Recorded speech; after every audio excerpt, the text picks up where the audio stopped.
It's no secret that our oceans are in trouble.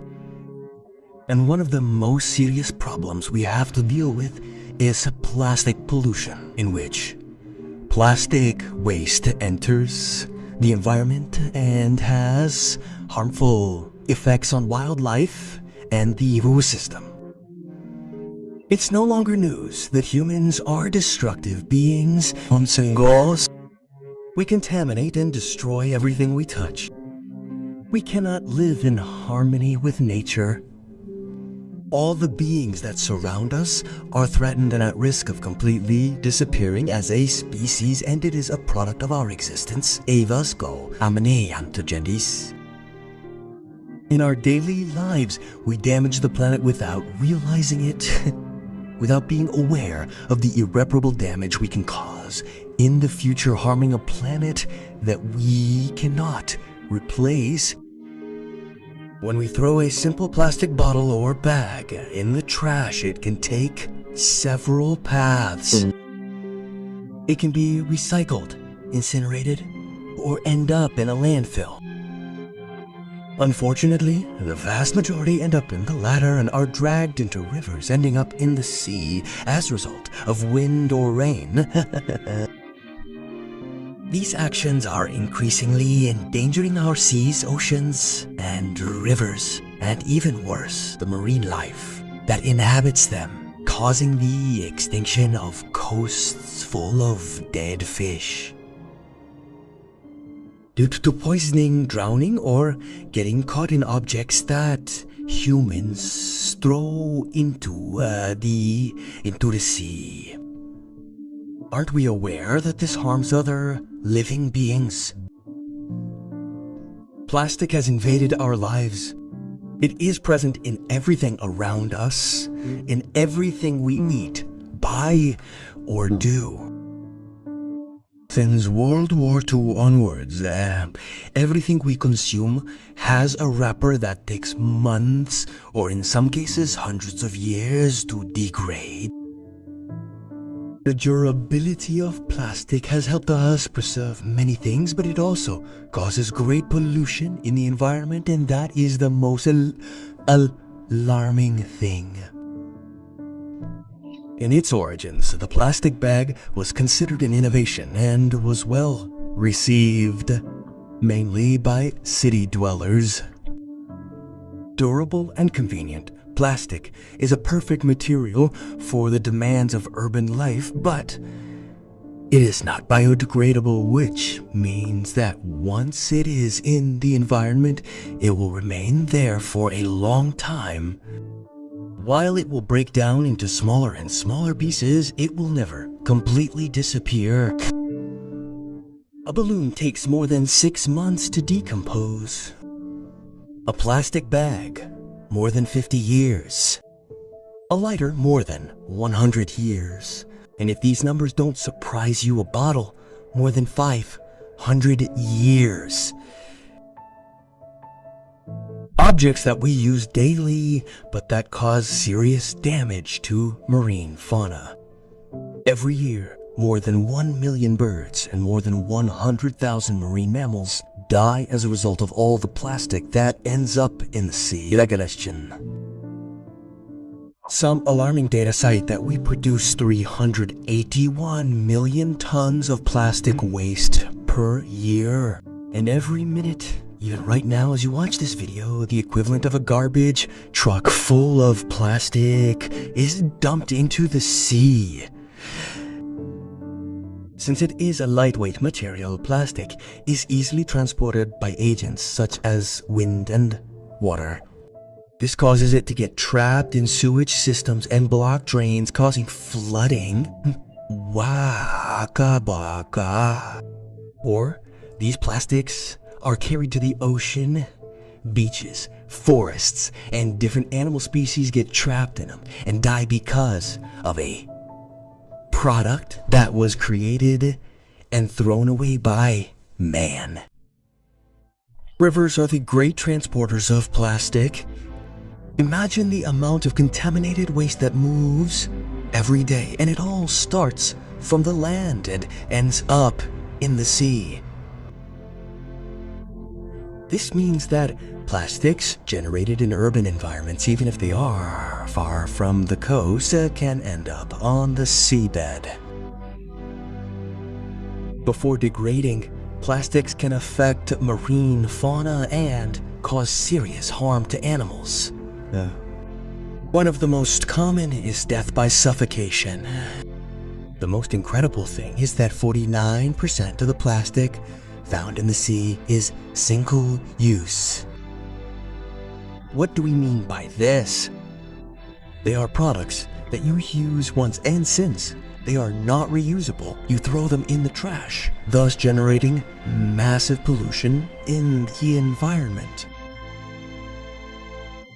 Caps, lids, bottles, straws, cigarette butts and earplugs, snack wrappers, sanitary napkins, balloons, and food packaging.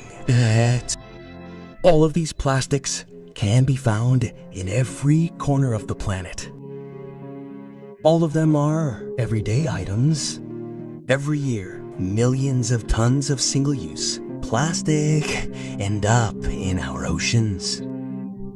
Humans have produced 8.3 billion metric tons of plastic since 1950. Only 9% of plastic waste is recycled, and the vast majority ends up in landfills and the environment, where they break it down into microparticles that pollute water and air, harm marine life, and are ultimately ingested by humans. One of the main effects of plastic pollution is the impact it has on marine life. Animals can mistake small pieces of plastic for food and end up ingesting them.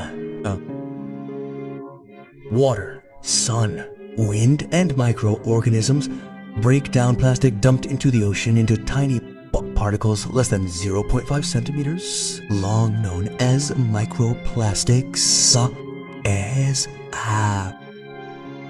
These particles are ingested by dolphins, sea lions, fish, and even whales, who mistake them for food. This can make them feel full even when they're not, leading to malnutrition and weight loss. In some cases, plastic can block the animal's digestive system, causing them to starve to death. In 2016, a report by the Food and Agriculture Organization of the United Nations, FAO, reported the presence of microplastics in up to 800 species of fish, crustaceans, and mollusks. In addition to eating plastic, animals can also become entangled in it. This can happen when they get caught in discarded fishing nets. Once entangled, they may not be able to move properly or eat, leading to starvation and death. It's not just the deep sea that's full of plastic. 10,000 meters above sea level, the ocean's surface is also covered in trash. You may have heard of the Great Pacific Garbage Patch, also known as the Garbage Patch. You may have read that this floating mass of plastic waste covers an area of about 1.6 million square kilometers, equivalent to twice of the state of Texas or 3 times the size of France. Such plastic pollution in the ocean has a harmful impact on marine life, the planet, and us humans. According to the UN Environment, this impact generates costs of about $13 billion per year, including cleanup costs and economic losses for the fishing industry and other industries. This problem has escalated to levels that are impossible to address. The Pacific Garbage Patch is made up of pieces of plastic that have ended up there through a chain of deliberate actions. By tracing the path that plastic takes to reach the ocean, we can see the actions that each of us can take at every step of the way to radically change this situation. Before a piece of plastic reaches the open ocean, before it sinks to the bottom of the ocean, chances are that it has washed up on one of our shores. Ciao. Every year, around 13 million tons of plastic are dumped into the ocean.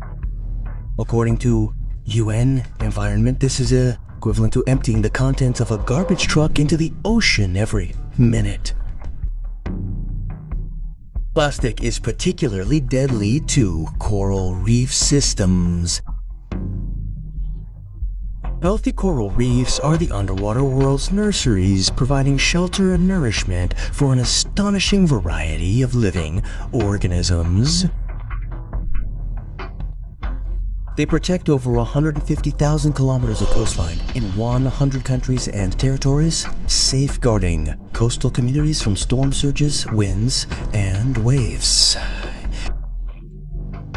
According to a recent study, when coral comes into contact with plastic, the chances of contracting a disease increase from 4 to 90% in Japan.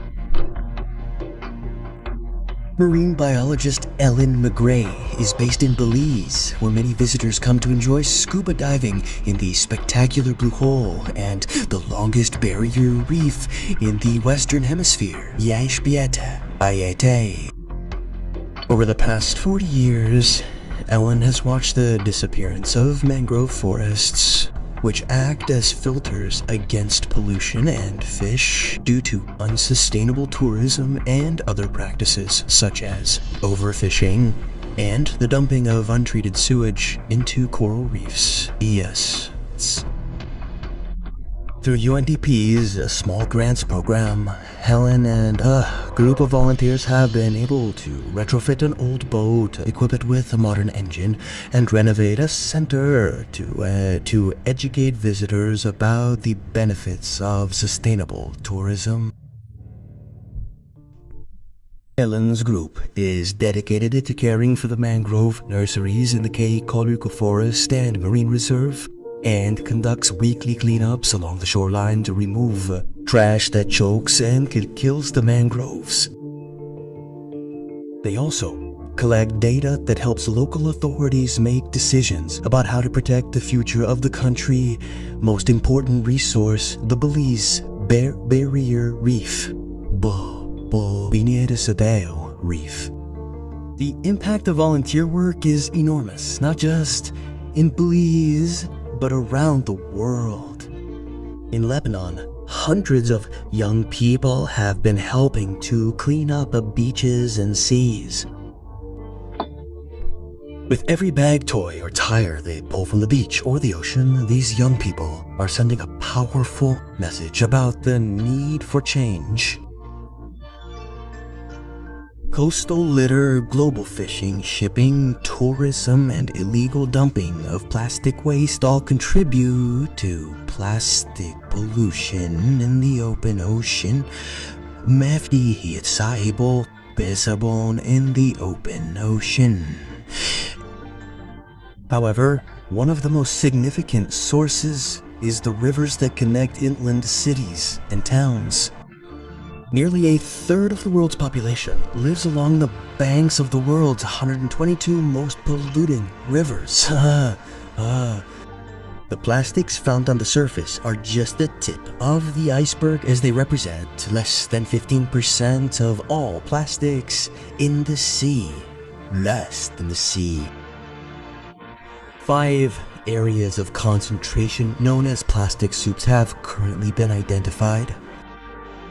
1 in the Indian Ocean, 2 in the North and South Atlantic, and 2 in the North and South Pacific. These surface areas have a high concentration of microplastics.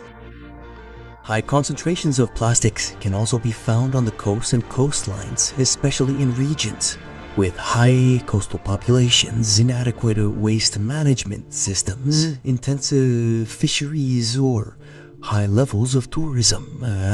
Orima. The Mediterranean Sea also contains a large amount of microplastics, similar to that in plastic soups. In fact, between 21% to 54% of all microplastic particles in the world are found in the Mediterranean basin. During the research carried out by Greenpeace in 2015, an estimated 320 pieces of litter were collected for every 100 meters of beach sampled in Spain, with 75% of this waste being plastic. Jamestic. Every day, 30 million plastic cans and bottles are still abandoned in Spain, polluting our terrestrial, coastal, and marine environment. Once plastic has reached the sea, it is very complicated to remove it without damaging the ecosystem. Any operation carried out at sea involves a high economic and technological investment, especially when it has broken down into microplastics or has reached remote areas at depth. This plastic really affects marine life. As we have already mentioned, it can entangle animals, interfere with their nutrition, and cause their death. Some of them mistake the pieces of plastic for their usual food, which can block their stomachs. Likewise, humans also consume it as a result of this food chain. In fact, it is already present in places such as table salt, the sea breeze, or our own bodies.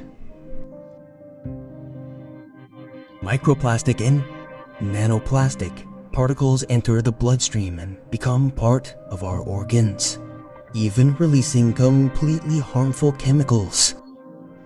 But everyday garbage is not everything. In Sri Lanka, a few months ago, we came across a ship completely loaded with chemical waste and even oil that caught fire, and much of it ended up in the ocean. Oil spills in the sea are extremely dangerous. In this case, the living beings affected are penguins, who spend time at sea and on land traveling between different seas. Oil spills affect their plumage, which protects them from the cold, causing them to get sick and unable to stay in the water and stop feeding. Human cruelty towards animals knows no bounds. Everything is for profit and not for the care of our planet or our health. Everything is about money, and it no longer matters who is affected. Huge creators of fish, an expanding industry that brings non-native species to raise them with balanced diets on coasts that are not their natural habitat. This is the case, for example, of salmon farmers in Chile, who have become the world's leading exporters of salmon. The salmon are kept in underwater nets, completely confined, unable to swim freely, and are fed their balanced diet in the same place they are. This causes all kinds of diseases and pests that are treated with various chemicals and antibiotics and the antibiotics to prevent them from spreading. The cruelty with which these species are handled is brutal and also causes us to consume stressed fish with large quantities of antibiotic products, thus affecting our health. Salmon that are not in these artificial farms are fed crustaceans that cause this characteristic pigmentation. Salmon from these farms, on the other hand, as we said, are fed balanced diets that have chemicals to give their flesh that color. There are even companies like the Dutch company DSM that have catalogs so that farms can choose their own colors to raise their salmon. As if all this were not enough, they end up having various parasites that are transmitted to different species, since as expected, many of these salmon escape from the farms, carrying the virus to other places. it is evident that we are not living in communion with nature. Everything is polluting, unnatural, and harmful. We are oiling and annihilating our species. We are corrupting natural life, and this does not seem to have any kind of break. Yeah. Every day, new breeding grounds appear, new oiled penguins and tons of garbage are dumped into the ocean every minute. And this is just a small piece of information about everything we really do with our animals on our much damaged planet. But without a doubt, the hardest thing of all will be explaining to future generations why we decided to transform the oceans into a huge plastic dump and why we are exterminating all the species that surround us only by working together. We can protect our oceans and ourselves from the devastating effects that we are producing. Everything.